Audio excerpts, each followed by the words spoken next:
Greet you all in the name of the Lord and Savior Jesus Christ. I welcome you all for this wonderful occasion, and may God bless you and be watched and be blessed. And let's turn our Bibles to the prophetical book of Jonah, chapter 1, verse 2. As we know all about the old story from our Sunday school days, yes. It's very familiar to all of us, but today just God wants to speak to us through these verses. And let's listen the word of God very attentively and very carefully, that God may bless each and every one. Amen. And let's read the verse 2. Arise, go to Nineveh, that great city, and cry against it, for their wickedness is come up before me. As we read this verse, we have to underline two words. That is, number one is the Nineveh is the great city. Nineveh is that great city. And God is speaking to Jonah, the prophet Jonah. My dear beloved people, that God's eyes are everywhere. The God's eyes are watching everywhere, whether that is great city or small city, whether the people are rich or poor, whether the people are filled with more assets, more properties, or having nothing.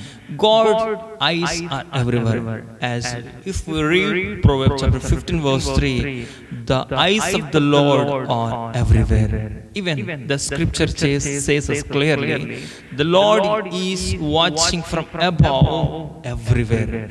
And if we read Psalm number 101, there we can know the clear word of God, that is, the Lord is waiting and watching everywhere who is faithful to Him. My dear brothers and sisters, then we have to understand the same eyes who are watched the city of the Nineveh. Praise the Lord.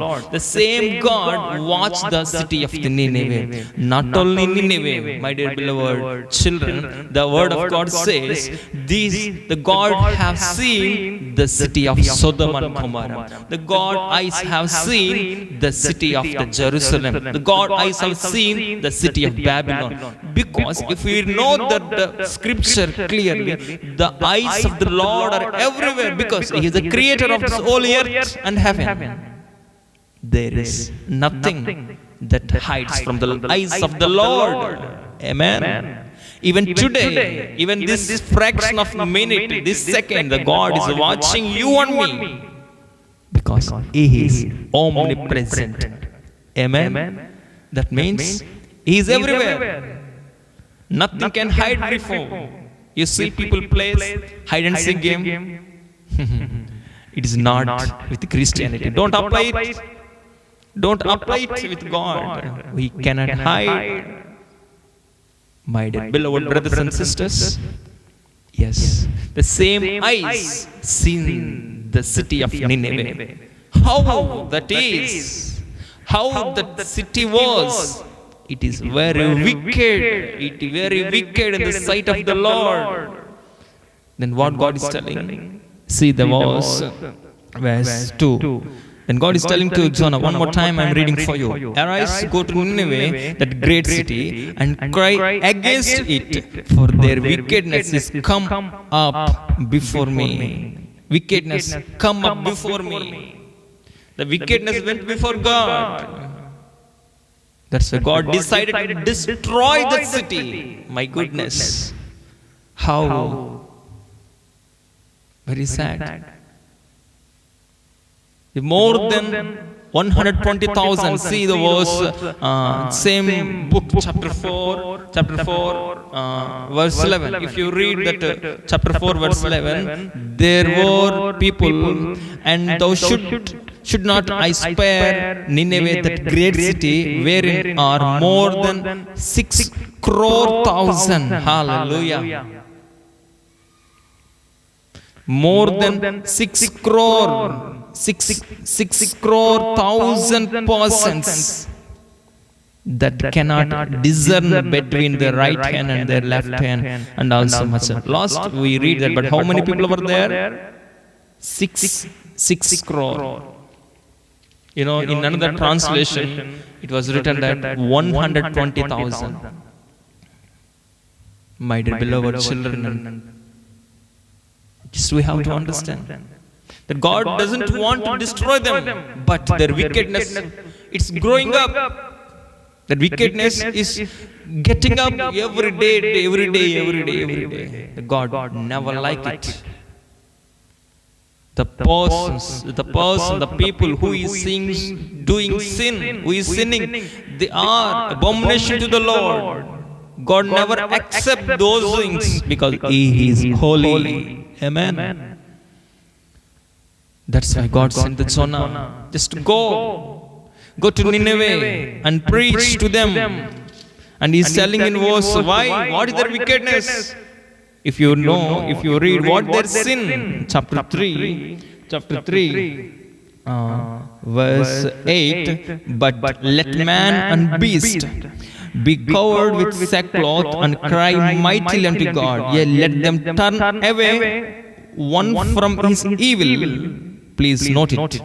Let them turn away from his evil way and from the violence that is at their hands. Their violence. Number one, evil way. Secondary is violence. My brothers and sisters, here we have to understand, these are the things in the city of the Nineveh. What are they? Number one, we read in this evil way. Number two is the violence.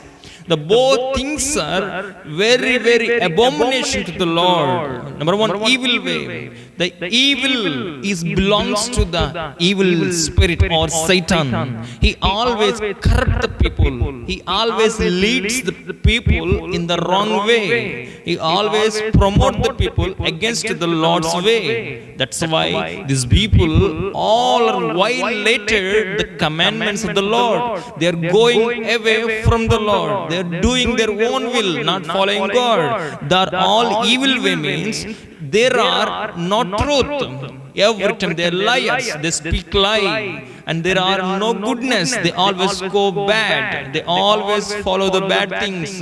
They practice bad things, and violence means there are always murderers will be there. They all kill each other. This was very, very, very, very wicked. Became wicked city. The God not able to tolerate them.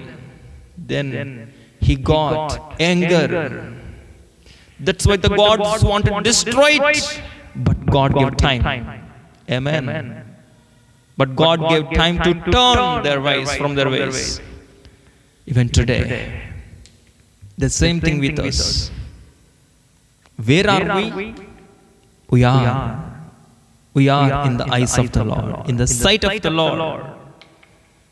My dear brothers and sisters, God is watching us. Don't think that nobody is watching me. Don't think that nobody is following me. Don't think that nobody is following me. But the Lord's eyes are always upon you. God is giving one more chance to the Nineveh city. Their people, turn away from the evil. Turn from your evil way and leave the violence. Here today we see everywhere. We see in our country everywhere. Each and everyone going astray from the Lord. They are not going in the right way. They are all in the evil way. My dear brothers and sisters, today God wants us to be in the right way. God wants us to be afar from the violence. How long we have to evil way? What is the evil way? We not accept the God's word. Even though we are Christians, we go off into the church, we listen the word of God, but we don't do what God said. That's why we are all walking in the evil way. That's why we are not facing goodness in our lives. We are not having the peace in our lives. Today God wants to bless you and me. Amen. When we turn from the world, when we turn from the evil way, when we leave all this violence, surely goodness will follow you and your family. Amen. That was happened to the Nineveh city. They all turned away from the evilness and the violence. Then God, see, just look at this verse, chapter 3, verse 9. Chapter 3, verse 9. There it was written. Who can tell if God will turn and repent and turn away from his, verse 10. And God saw their works. See, God saw their works, that they turned from their evil way, and God repented of the evil that he had said that he would do unto them. He did it not. Amen. Hallelujah. He did not do it. That God wanted to destroy them, but he did not do it because they all turned away from their wickedness. God wants us today that you and me have to do it. Then definitely God will bless us. Definitely God will cure our India. Definitely God will bless through you. God will bless through us all our world. Praise the Lord. We have to ready for it. Are you ready? Are you willing to do that? Are you willing to do it? Definitely God is watching. My dear brothers and sisters, are we walking in the will of the Lord? Are we following the word of God? Are we observing every time that I am the sight of the Lord? If not today, it's a great time for you and for me. It's a very right time for you. If you turn away from all your wickedness and evil way and violence, if you change all your ideas that was corrupted, if you change all your ways that were sinful, today God will bless you. If you turn away from all the filthiness, today God will bless you and your family, your city and your country, and everywhere will be blessing plentifully.